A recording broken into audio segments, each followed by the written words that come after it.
सिर साहब, जैसे आप अपना हाल अहवाल दुरुस्त कर रहे थे, ऐसे ही हर हुकूमत आती है कि वो आवाम का हाल अहवाल दुरुस्त करेगी। अच्छा, आती है ना ऐसे ही। हाँ, हाल आवाम का बुरा ही होता है। हाँ, लेकिन दुरुस्त करने के वादों के साथ आती है कि ये हम सही पेट है। काटेंगे। तो ये जो मेरा हैंकी है जी during the course of this programme, जी, ये नीचे होता जाएगा। नीचे होता जाएगा। तो आवाम की जो हालात ज़िंदगी वो है वो यही भी है, ऐसे गिरावट ऐसे। का शिकार हो जाते हैं। कहा जाता है पेट पे पत्थर बांधेंगे, किफ़ायशारी अपनाएंगे, कर्जा नहीं लेंगे, IMF के पास नहीं जाएंगे, ये सारे वादे किए जाते हैं। लेकिन जब गवर्नमेंट में आते हैं तो उसके बरक्स सिर्फ अपने आप को नवाजने का काम होता है। अगर मैं एक आम आदमी की बात करूं और मैं अपने आप को उसमें शुमार करूं, तो एक जैसे इंसान सुबह के वक्त उठता है सिटी साहब, तो एक race against time and space शुरू हो जाती है। आपने ज़ाहिर है ज़िंदगी का नाता जोड़े रखना है, तो सुबह उठते हैं आप, आपको पता होता है आपका जो बिजली है, आप जो खर्च कर रहे हैं उसका बिल आपको कितना आना है। आप सोच सोच के यूनिट्स खर्च कर रहे होते हैं। फिर बिल्स के हवाले से, फिर लोड शेडिंग के हवाले से आपको डे टू डे नए मसाइल का सामना करना पड़ता है। आप ग्रॉसरी के लिए जाते हैं, आपको उसके ऊपर टैक्स पे करना पड़ता है, डायरेक्ट इनडायरेक्ट टैक्सेस की भरमार है।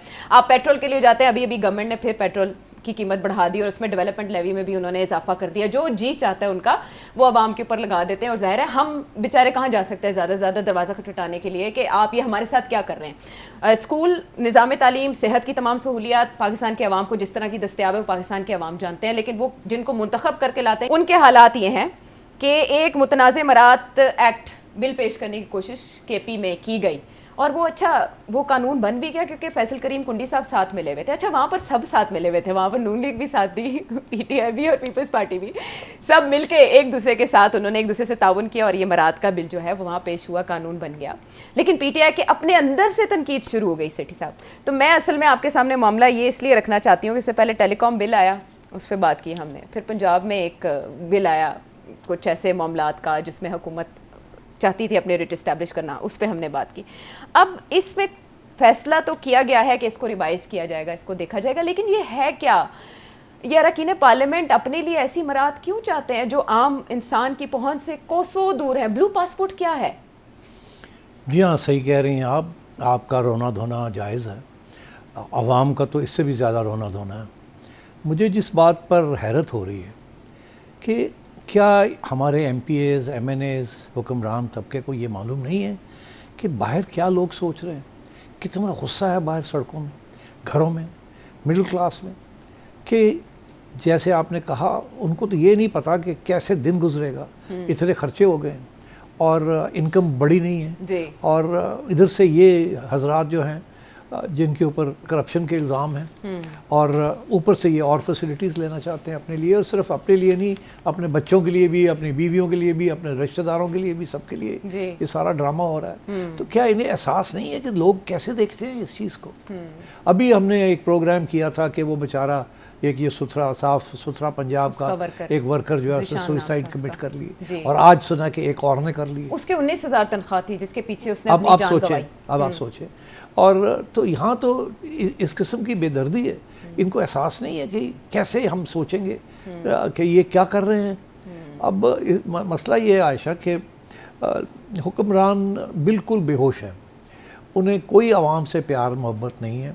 ये जो असम्बलियाँ हैं, ये जो इलेक्शंस हैं, हमने सारी उम्र कहा जमहूरियत जमहूरियत जमहूरियत, इलेक्शंस हों, ये हो वो हो, मगर quality of members of parliament जो है वो बिल्कुल ही अनफॉर्चुनेटली बड़ी मायूस कुन है। और जिस किस्म के वो कानून पास करना चाहते हैं अपनी खुदी के लिए, it is disgusting, it is disgusting. और अब ये सारे शुरू हो गए हैं, KP में शुरू किया है, उसके बाद जब इन तनकीद आई तो अब हमें कहा जा रहा है कि नहीं हम फिर इसको देख लेते हैं। पहले नहीं सोचा इन्होंने, अब कहते हैं खुफिया रखा। हाँ, खुफिया रखा, मतलब कितना अर्सा खुफिया रखा। अप्रैल में हुआ इन्होंने। हाँ, और अब जाके इन्होंने जब मीडिया ने रिपोर्टिंग की है, जब तनकीद शुरू हो गई है तो कहते हैं इसको रिव्यू कर लेते हैं। और इसी तरीके के साथ ये पंजाब में भी यही हुआ, इसी किस्म के कानून पास कर देते हैं, फिर हम जब छोड़ डालते हैं वो खुफिया तौर पे कर देते हैं, फिर कहते हैं हम रिव्यू कर लेते हैं, देख लेते हैं। मतलब ये क्या कर क्या रहे हैं? अच्छा, इनसे ब्यूरोक्रेसी करवाती है ये सियासतदान खुद ये चाहते हैं? नहीं, ये सियासतदान के खुद ये कोई ना कोई ब्यूरोक्रेट आइडिया दे देता है और सियासतदान शुरू हो जाते हैं, हाँ करो जी करो जी करो। और फिर सब मिल जाते हैं, बिकॉज सबका एक ही मफाद है। फिर कोई अपोजिशन नहीं होती, फिर कोई गवर्नमेंट नहीं होती, सारे इकट्ठे हो जाते हैं। तो ये दिस इज व्हाट्स हैपनिंग। आप जब CM पंजाब थे, ब्यूरोक्रेसी ने आपको भी ऑफर की थी ब्लू पासपोर्ट की? हाँ, मुझे याद है कि अब मैं आपको बताऊँ, आपने जिक्र कर ही दिया, 1996 में एक केयर टेकर गवर्नमेंट थी, फेडरल गवर्नमेंट। बेनज़ीर भुट्टो साहिबा की गवर्नमेंट डिसमिस हुई थी और नए इलेक्शंस 1997 जनवरी फरवरी में कॉल हुए थे। तो नवंबर से लेके जनवरी फरवरी तक एक केयर टेकर गवर्नमेंट थी, उसमें मैं भी उस केयर टेकर गवर्नमेंट में I was also federal minister. और उस वक्त मुझे रेड पासपोर्ट दिया गया, जो कि सब कैबिनेट मेंबर्स को दिया गया था। अच्छा। जब हम जाने लगे तो मैंने उनसे पूछा कि अपने डिप्टी सेक्रेटरी को कि जी ये रेड पासपोर्ट जो है ये रखना है मैंने या ये वापस करना है? अच्छा। उसने कहा सर इन थियरी तो वापस करना है, मगर वापस करता कोई नहीं, सब रखते हैं और फॉरेन ऑफिस भी पूछता नहीं है। पर मैंने कहा यार अगर इन थियरी और प्रैक्टिस एक ही होनी चाहिए, ये लो मेरा पासपोर्ट लेटर लिखो और ये वापस करो फॉरेन ऑफिस को। अच्छा। इसी तरीके के साथ जब मैं पंजाब में चीफ मिनिस्टर था, वहाँ भी ये इशू केम अप कि अब मैं 3 महीने के लिए आया हूँ, am I entitled to a passport or not, diplomatic passport या ऑफिशियल पासपोर्ट और नॉट। और उस वक्त भी यही पोजीशन थी कि अगर मैं अप्लाई करता तो मुझे दे देना था उन्होंने, मगर इन थियरी नहीं करना चाहिए। अच्छा। मुझे ये एडवाइस मिली, ये आप फैसला करें, आपने लेना है तो आपको दिलवा देते हैं, नहीं लेना तो ना लें। So my advisor, my principal secretary ने कहा कि सर मत लें। मैंने कहा बिल्कुल मुझे नहीं चाहिए। कहने लगे अच्छा। मैंने कहा ये बाकी लोग क्या करते हैं? कहते हैं सब रख लेते हैं जी, और वो फिर सारी उम्र के लिए उसको इस्तेमाल करते हैं। तो ये कानून एक है और फिर सिफारिशें और ये प्रेशर इसके तहत। अब ये है कि ये सब कुछ ऑफिशियल करना चाह रहे हैं ताकि ये कॉन्टैक्ट्स अप्रोच ही ना लगानी पड़े जी। अच्छा, अब जो तनकीद ये हो रही है कि एक ग्रीन पासपोर्ट है जी, तुम्हारे लिए और मेरे लिए, एक ब्लू पासपोर्ट है और एक रेड पासपोर्ट है। ब्लू पासपोर्ट ऑफिशियल पासपोर्ट है और जो गवर्नमेंट सर्वेंट्स के पास है and so on and so fourth, और रेड पासपोर्ट होता है for priority and so on and so fourth. अच्छा। तो अब रेड पासपोर्ट को ज़्यादा फैसिलिटीज़ मिलती हैं, उनके लिए वीज़े शीज़े नहीं लगवाने पड़ते, मगर ब्लू पासपोर्ट के लिए तो सब कुछ करना पड़ता है, बट स्टिल आपको कोई ना कोई फैसिलिटीज़ मिल जाती है। अच्छा। आपको एक्सेस मिल जाती है टू VIP लाउंज और इस किस्म की चीज़ें, ये सब कुछ। तो ये इसकी क्या ज़रूरत है आजकल के हालात में, जब आपको लोग जिस नज़र से देख रहे हैं, नफ़रत से, कि जमहूरियत से लोग दूर हो रहे हैं, कि ये जमहूरियत ये होती है कि आप अपना फेदर योर ओन नेस्ट, अपने झोपड़ी जो है उसी को आप बना रहे हैं, वहाँ ही सारा कुछ कर रहे हैं। तो ये बड़ी अफसोस की बात है कि आवाम की तरफ कोई सोचता भी नहीं है कि आवाम कैसे रिएक्ट करेगी। जिस किस्म के हालात बाहर हैं वो सामने अगर ये लोग रखें तो इन्हें एहसास हो कि इस वक्त जैसे कहते हैं ना कि ओकी कहते हैं लूण छिड़कना जख्मों पे नमक छिड़कना, हाँ, ये वही खाता है। इस वक्त जो मैंने कमेंट्स सुने हैं लोगों से, इट इज़ शॉकिंग। इतनी हेट्रेड है for these MPs and MNAs के ये देखें क्या कर रहे हैं, हमारा हाल एक हुआ है और ये देखें अपने लिए क्या सूरत है। तनख्वाहें बढ़ा रहे हैं, अपनी फैसिलिटीज़ ले रहे हैं और हर किस्म की प्रिविलेज लेना चाह रहे हैं। दुनिया में कहीं भी ऐसे नहीं होता जो कि ये हमारे यहाँ ये जो करना जा रहा है। अच्छा, ये पाकिस्तान में ना आप देख रहे हैं कि जब से पाकिस्तान बना है हमने इस तरह से देखा है ये सिस्टम, और इसी को तोड़ने के लिए, स्टेटस को तोड़ने के लिए इमरान खान साहब आए और उन्होंने कहा 2 नहीं 1 पाकिस्तान, अपनी उन्होंने सारी कैंपेन में ये नारा लगाया और उन्होंने कहा कि वो ये इस कल्चर को ख़त्म करेंगे। वो तनकीद का निशाना बनाया करते थे इन अल्लो तल्लो को। उन्हीं की पार्टी KP में जब ये काम करेगी और वो ये उज़र देते हैं कि बाकी सूबों में है तो हमें क्यों नहीं मिल सकता ये सब। यहाँ 2 बातें हैं। एक तो ये कि अफरीदी साहब चीफ मिनिस्टर साहब इसलिए आए थे ताकि कोई तंजीम बनाए, कोई मुहिम बनाए, कोई रिहाई के लिए इसलिए नहीं आए थे कि अपने फैसिलिटीज़ को बढ़ाएं और अपनी याशियाँ करें। हाँ। इसीलिए इनको अपॉइंट किया गया था, खान साहब ने चुना था जी। और खान साहब के बारे में तो सब जानते हैं, वो सादा आदमी है, वो कोई फूफा कोई नहीं, ठीक है ना। तो वो तो बिल्कुल इस किस्म की चीज़ को अप्रूव नहीं करेंगे। अगर वो होते तो ना करते, सवाल ही पैदा नहीं, ना करते बिल्कुल नहीं। अच्छा। वो अपने लिए नहीं करते तो इनके लिए उन्होंने क्या करना था। तो पहली बात तो ये है, मगर इनको शर्म नहीं है कि उनका लीडर जो है वो इतना सिंपल और करेजस आदमी है और कंप्लेन नहीं करता, और ये जो है सारा वक्त मिन चूं चूं करते रहते हैं, ये दे दें, ये दे दें, ये दे दें, ये ग्रैब कर लें, ये कर लें। तो आई एम एक्चुअली शॉक्ड। मगर फिर ये है कि ये सारे जब इस किस्म की चीज़ होती है तो सब मिल जाते हैं। अब आपने जो एक तो ये बात, दूसरी बात ये आपने कहा कि KP वाले कह रहे हैं जी बाकी प्रोविंसेस में जो है वो भी हम भी वैसे ही चाहेंगे। हाँ। अच्छा, मैंने फिर ये एक थोड़ा सा रिकॉर्ड जो है ये निकलवाया है। अच्छा। तो आज मेरा ख्याल है इसी को डिस्कस कर लेते हैं कि बाकी प्रोविंसेस में क्या है इन प्रिविलेजेस के बारे में, ये फैसिलिटीज़ के बारे में, और KP में क्या है आफ्टर दिस लॉ। अब आइए, अब एक तो ये पहला नंबर है freedom from civil and criminal action for assembly business. अगर असेंबली सेशन में हो जी तो पंजाब, सिंध और KP में MNA MPAs को पूरी इम्यूनिटी हासिल है, कोई सिविल और क्रिमिनल प्रोसीडिंग्स उनके खिलाफ नहीं हो सकती, ठीक है। जब एक बिल, रेजोल्यूशन, मोशन या कोई सवाल खड़ा करना है असेंबली के अंदर या किसी कमेटी में, तो उनको पूरी इम्यूनिटी, उनको नहीं, कोई सिविल क्रिमिनल प्रोसीडिंग उनके खिलाफ नहीं हो सकती। ये तो सबके अंदर एक ही बात है। फिर है फ्रीडम फ्रॉम प्रिवेंटिव डिटेंशन। अच्छा। पंजाब और सिंध के अंदर जो मेंबर्स हैं उनको डिटेन प्रिवेंटिव डिटेंशन में नहीं किया जा सकता जब सेशन हो रहे हों। हिफाजती तहवील में नहीं लिया जा सकता। नहीं लिया जा सकता 14 दिन सेशन से पहले और 14 दिन सेशन के बाद। सत्ते खैरा। हाँ, और मगर केपी में उन्होंने कर दिया है कि नहीं, एब्सोल्यूट इम्यूनिटी, मुकम्मल इस्तिस्ना। हाँ, टोटल होने गया जी, हो सेशन हो या ना हो, आप इनको प्रिवेंटिव डिटेंशन में ले ही नहीं जाए। तो एक कदम आगे बढ़ गए हैं। अब आइए स्पीकर कि अरेस्ट करने से पहले क्या स्पीकर की इजाज़त चाहिए या नहीं चाहिए। केपी में वो कहते हैं कि स्पीकर की इजाज़त के बगैर नहीं अरेस्ट कर सकते किसी MPA को। पंजाब, सिंध और बलूचिस्तान में है कि परमिशन नहीं चाहिए मगर इतला करनी पड़ती है जी, इन्फॉर्म करना पड़ता है। तो ये केपी वाले और आगे निकल गए हैं। फिर उसके बाद है कि कोई बेल शेल करानी है तो वो क्या होगा। पंजाब और सिंध में ये है कि क्रिमिनल चार्ज है तो कोर्ट के पास जाके पर्सनल दिखाना पड़ता है अपने आप को कि मैं असेंबली का मेंबर हूँ, तो आपको बेल मिल जाती है। मगर केपी में ये है कि कोई भी चार्ज जो कि डेथ और लाइफ इम्प्रिजनमेंट नहीं है तो एक पर्सनल बॉन्ड दें आप, कोई अदालत के आगे जाने की ज़रूरत नहीं है और आप अपने आप को निकाल लें। कोर्ट अपीयरेंसेस पंजाब और सिंध में ये है कि अदालत, रेवेन्यू और सिविल कोर्ट्स और कमीशंस जब सेशंस हो रहे हों तो उसके दौरान आप एग्जेम्प्ट हैं, आपको जाने की ज़रूरत नहीं है। सिंध कहता है कि मेंबर्स जो हैं वो ये अथॉरिटी को वेव कर सकते हैं। केपी में क्या है, केपी कहता है कि exemption from court proceedings during sittings, जब असेंबली सेशन हो रहा हो तो अदालत भी आपको नहीं बुला सकती, पहले असेंबली में बैठना पड़ेगा, फिर आप अदालत में जाना चाहें तो जा सकते हैं।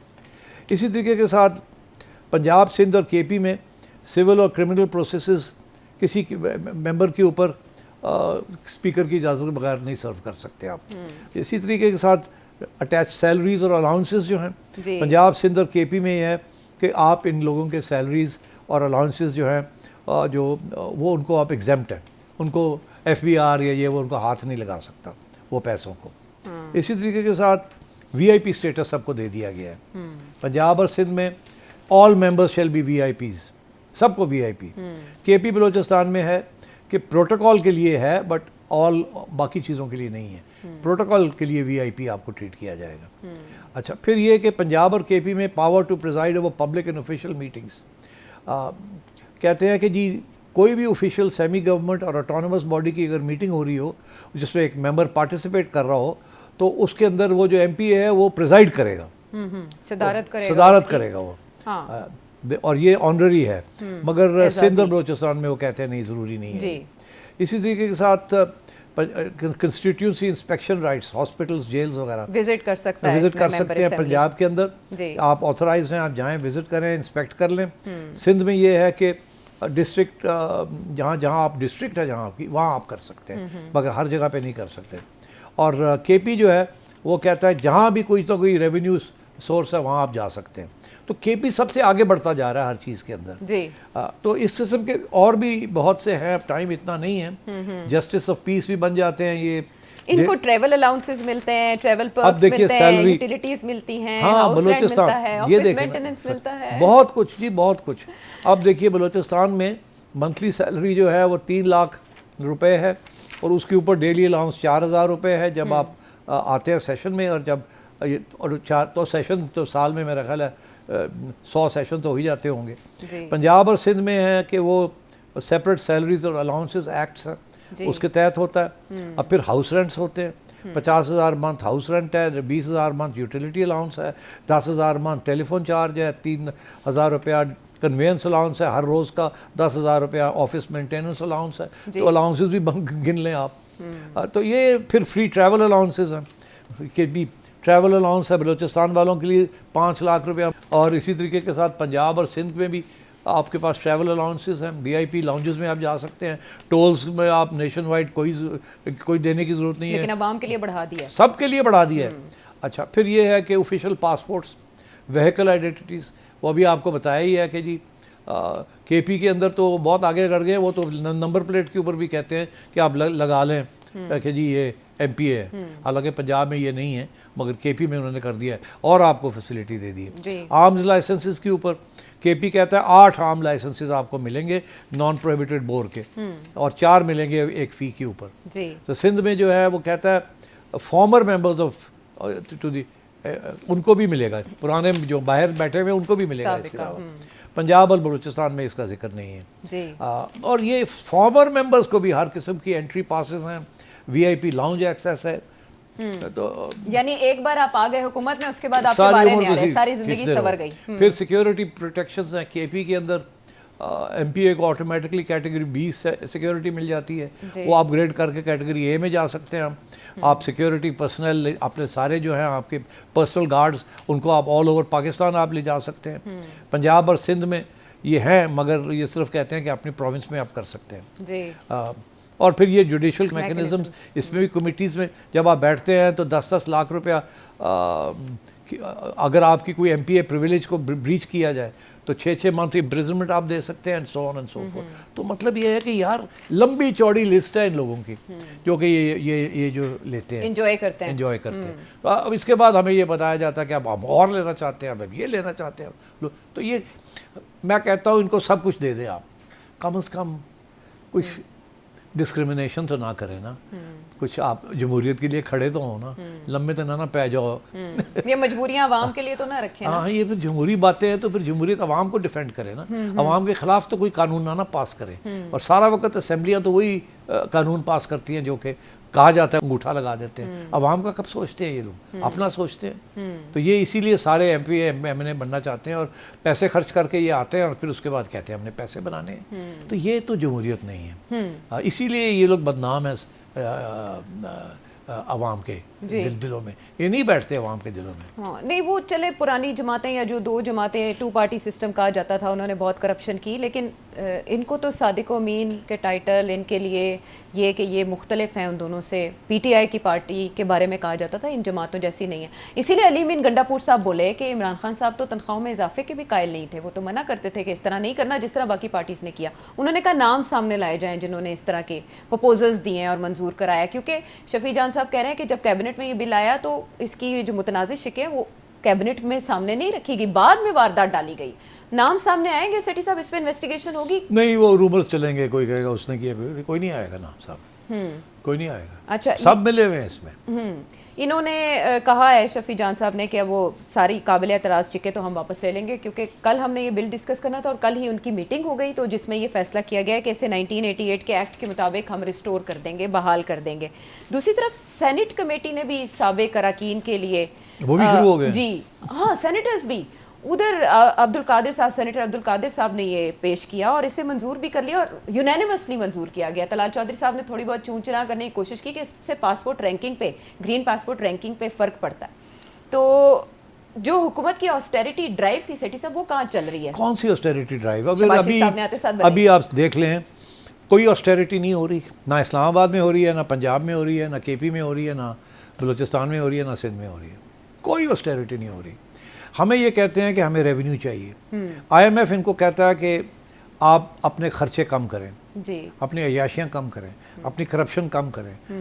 वो ये करते नहीं हैं और ऊपर से फिर आप लोगों के ऊपर और हम लोगों के ऊपर ये बोझ डाल देते हैं हर चीज़ का।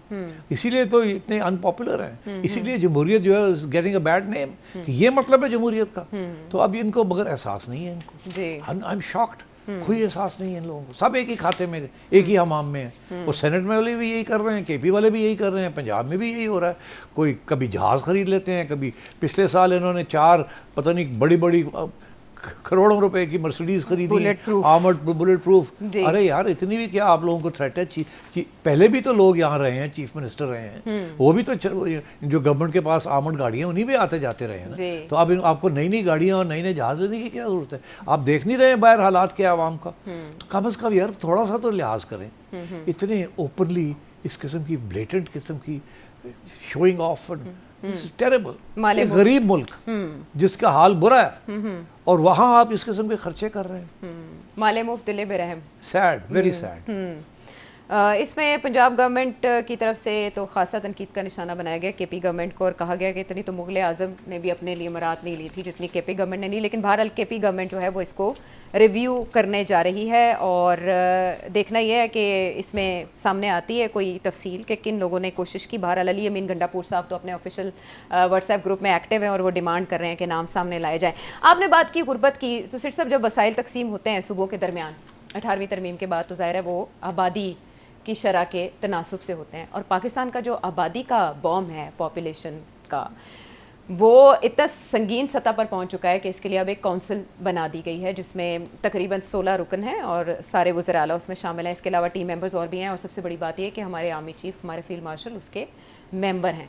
इसको लेके सोशल मीडिया के ऊपर एक बड़ी डिबेट जारी है कि ये काउंसिल ऐसा क्या कर सकती है आबादी में इजाफे को रोकने के लिए जो इससे पहले नहीं किया गया। मेरा ख्याल है इस काउंसिल में और पिछली काउंसिलों में एक फ़र्क है। क्या? इसमें फील्ड मार्शल साहब को बैठा दिया। अब जो भी इसको अपोज करेगा जी, तो फील्ड मार्शल उसकी तरफ देखेगा ना जब, तो उसको 2 दफ़ा सोचना पड़ेगा कि अब इसको मैं अपोज करूं या इसके हाँ में हाँ मिलाऊं। इसीलिए उनको वहाँ बैठा दिया गया जी। बस उनका इशारा ही काफ़ी है। हाँ। तो ये basically it's a political act. अच्छा। कि फील्ड मार्शल साहब के सामने आपने अपोज करना है तो करके देखें आप। अच्छा। क्योंकि फील्ड मार्शल साहब जो है ना वो straight away black is black and white is white. हाँ। तो वो अगर if the field marshal is on board तो फिर आप कोई भी आर्ग्यूमेंट देंगे वो नहीं चलेगी। अच्छा। बिकॉज अगर आपने इस्लामिक आर्ग्यूमेंट देनी है तो फील्ड मार्शल साहब से बेहतर इस्लामिक आर्ग्यूमेंट कौन दे सकता है? बिल्कुल। तो इसलिए आई थिंक क्योंकि ऑपोजिशन आती है फ्रॉम मुल्ला बरादरी, वहीं से आती है ना वो, देयर आर्ग्यूमेंट इज आप क्यों फैमिली प्लानिंग कर रहे हैं? अच्छा। ये अननेचुरल एक्ट है। और हमारे यहाँ भी ये एक कल्चरल इशू है। मगर जैसे मैंने पॉइंट आउट किया कि इंडोनेशिया में भी फैमिली प्लानिंग है, बांग्लादेश में भी है, other countries which have bigger Muslim population, सब जगह पे ये एक सोशल नीड है। अच्छा, अब मुख्तलिफ तरीके से हैंडल किया गया। हमारे यहाँ तो प्रॉब्लम ये है कि यहाँ तो आप इश्तिहार नहीं दे सकते फैमिली प्लानिंग का। आपकी मिनिस्ट्री अयूब खान के ज़माने में इसको फैमिली प्लानिंग कहा गया था। आपके बाद ज़ियाउल हक साहब से के बाद आप इसको फैमिली प्लानिंग नहीं कह सकते, अब इसको सोशल वेलफेयर कर दिया गया है, बहबूदे आबादी, समथिंग लाइक दैट। ठीक है ना, फैमिली प्लानिंग नहीं हो सकती अकॉर्डिंग टू द मुल्लास। तो मेरा ख्याल है कि अब थोड़ा बहुत समझाना पड़ेगा कि बांग्लादेश ने कैसे किया। बांग्लादेश ने, मैंने पहले भी इसका जिक्र किया है, उन्होंने मजहबी जमातों से बात की, उन्हें बताया कि ये मसला है और हमें आपकी ज़रूरत है। अच्छा। 30,000 मुल्लाओं को इकट्ठा किया, उनको स्टेट ने एम्प्लॉयमेंट दी। अच्छा। और उनको कहा कि आप जाएं from village to village, house to house, लोगों को समझाने के लिए कि ये it is not against Islam, और जितने कम बच्चे करेंगे उतना ज़्यादा आपकी सहूलत होगी। अब मौका, अब सिचुएशन ये है कि वो पुराने ज़माने में ये कहते थे जिन्हें ज़्यादा बच्चे होंगे उन्हें ज़्यादा हाथ होंगे ने, आपके हाथ बटाने वाले होंगे। आजकल ऐसी सिचुएशन नहीं है। आजकल तो सिचुएशन ये है कि एम्प्लॉयमेंट नहीं मिल रही। कोई पहले तो ये था ना कि आप ज़मीनों पे रहते थे, कोई बैठा है कोई नहीं बैठा, बस वैसे ही है, थोड़ी बहुत कर लिया। अब तो कॉन्ट्रैक्ट, अब तो एम्प्लॉयमेंट चाहिए। एम्प्लॉयमेंट है नहीं, economy is not growing at 10%, economy 3%, 2.5% पे ग्रो कर रही है, और उतनी ही आपकी आबादी बढ़ रही है। We are I think amongst the top country in the world जिसकी आबादी बढ़ रही है। 5वां बड़ा मुल्क है हम, और पीछे छोड़ देंगे इंडोनेशिया को। हाँ, तो अब अगर ये सिचुएशन है, यहाँ तो खाने के लिए नहीं कुछ होगा, फिर हेल्थ प्रॉब्लम्स बनते हैं, फिर हॉस्पिटल्स के ऊपर प्रेशर पड़ता है, फिर और इस किस्म के मसले बनते हैं। तो we desperately need family planning. मगर मैंने जैसे आपसे कहा, यहाँ तो कॉन्ट्रासेप्टिव को आप इश्तिहार नहीं दे सकते, हालांकि आपको US एड और बाकी इंटरनेशनल एजेंसीज जो हैं ये फ्री में देते हैं कि आप डिस्ट्रीब्यूट करें, इंटरनेशनल बजट्स हैं इसके लिए, और आप भी उसको फ्री डिस्ट्रीब्यूट भी करना चाहते हैं, मगर आपके लिए रेजिस्टेंस पड़ी है। तो चाइना ने क्या किया था? अब चाइना कर सकता था, चाइना ने तो माओ ज़ेडुंग ने और उसके बाद जो चाइनीज़ लीडरशिप आई उन्होंने ये फ़ैसला किया कि पहले ये फ़ैसला किया कि जी 2 बच्चों से ज़्यादा नहीं होगा, अगर ये होगा तो उसके ऊपर कट लग जाएंगे। अब फिर उन्होंने फाइनली ये किया कि 1 से ज़्यादा आप बच्चा नहीं कर सकते। अगर करेंगे तो one child आपको policy। साइडलाइन कर दिया जाएगा, आपको नौकरी से ये हो जाएगा। वो उन्होंने पेनल्टियाँ लगा दी। राइट। वो इतना कामयाब रहा वो प्रोजेक्ट कि चाइना ने अपनी पॉपुलेशन को कंट्रोल कर लिया। मगर अब सिचुएशन ये है कि 70 साल के बाद वो पॉपुलेशन जो है वो बूढ़ी होती जा रही है जी। और इतने बच्चे नहीं पैदा हो रहे। अब उन्होंने फिर खोल दिया, हाँ, मसाइल पैदा हो गए अब ना। मसाइल पैदा हो रहे हैं, कैरी अब होने उन्होंने के। उसको खोल दिया कि आप 2 भी कर सकते हैं। जी। तो मेरा ख्याल है कि इस किस्म की प्लानिंग हमें भी ज़रूरत है। यहाँ भी कुछ इस किस्म की चीज़ करनी पड़ेगी कि अगर आप आप अभी तो आप 3 पे ही कर दें, क्योंकि अभी तो 6-6, 7-7 लोग कर दें ना, जी। तो आप 3 पे रिस्ट्रिक्ट कर दें कि 3 जो हैं वो रजिस्टर होंगे। 3 से ज़्यादा आप करेंगे तो आपको for example you will not be, आपको बेनिफिट इनकम सपोर्ट प्रोग्राम से आपको कुछ नहीं मिलेगा, आपको फलाना हेल्थ कार्ड नहीं मिलेगा, आपको फलानी चीज़ नहीं मिलेगी, या आपको 3 बच्चों के लिए मिल जाएगा, दूसरों के लिए नहीं मिलेगा। कुछ ना कुछ इंसेंटिव्स देने पड़ेंगे कि लोग ज़रा प्लानिंग करें थोड़ी बहुत। बिकॉज देखिए ये अगर ऐसे ही चलता रहा तो we are in very serious trouble. ये जिस तरह से इसमें उन्होंने ऐड किया है, वज़ीर ख़जाना होंगे, वज़ीर मनसूबाबंदी, सेहत, तालीम, कानून, इत्तलात, मजहबी अमूर के वज़ीर भी हैं, यहाँ तक कि इस्लामी नज़रियाती कौंसिल के जो उसमें रिप्रेजेंटेटिव थे उन्होंने ये क्लियर किया इस इजलास में कि जो आबादी में तेज़ी से इजाफे के लिए इकदाम हो रहे हैं उस पर कोई इख्तलाफ नहीं है फ़िरका वाराना। उन्होंने इस इजलास में क्लियर कर दिया मामला। बैठे ना फीड मार्च जी। तो वहाँ पर बैठे होते तो उन्होंने कहना सी मिन मिन करनी थी, हम सोचेंगे, हम देखेंगे, हम फलानी जगह पे इस पर डिस्कस करेंगे, ये सारी बातें होनी थी। तो उन्होंने फील्ड मार्शल में बैठाता होता है, बोलो लेड़ा बोलता है। हाँ, अब कहा गया कि मुतफिका हिकमत तो ये बड़ा ज़बरदस्त स्टेप है। लोग मुझे पूछते हैं यार फील्ड मार्शल साहब वहाँ क्या करेंगे? जी। मैं कहूँ कुछ करने की ज़रूरत नहीं है। हाँ। उस बैठ जाएंगे, होना काफ़ी है। बस होना बहुत ज़्यादा। अच्छा सेठी साहब, इसमें टैक्स छूट दी गई है कॉन्ट्रासेप्टिव्स पे अब की बार, तो इसको भी खुशाइंद करार दिया जा रहा है। जिस हाँ, नहीं, मैं तो कहता हूँ ये फ्री बिल डिस्ट्रीब्यूट होने चाहिए। टैक्स छूट देना भी पाकिस्तान में बड़ी बात है, जहाँ आपने मराद देखी है उनकी क्या क्या नहीं, है। मैं आपको आई एम टेलिंग यू इनको फ्री में मिलते हैं जी। तो ये तो डिस्ट्रीब्यूट करें फ्री में। हाँ। बिल्कुल, इनको तो उसके ऊपर कोई चार्ज ही नहीं लगाना चाहिए। ठीक। केपी में एक स्कैंडल आया था सामने जिसमें आपको पता है कि ऑर्डर किए गए लेकिन बाद में पता चला कि वो सिर्फ कागजों में ऑर्डर है। ऐसे ही होता है। और उसके बाद करप्शन तो हर जगह पे है ना। जी।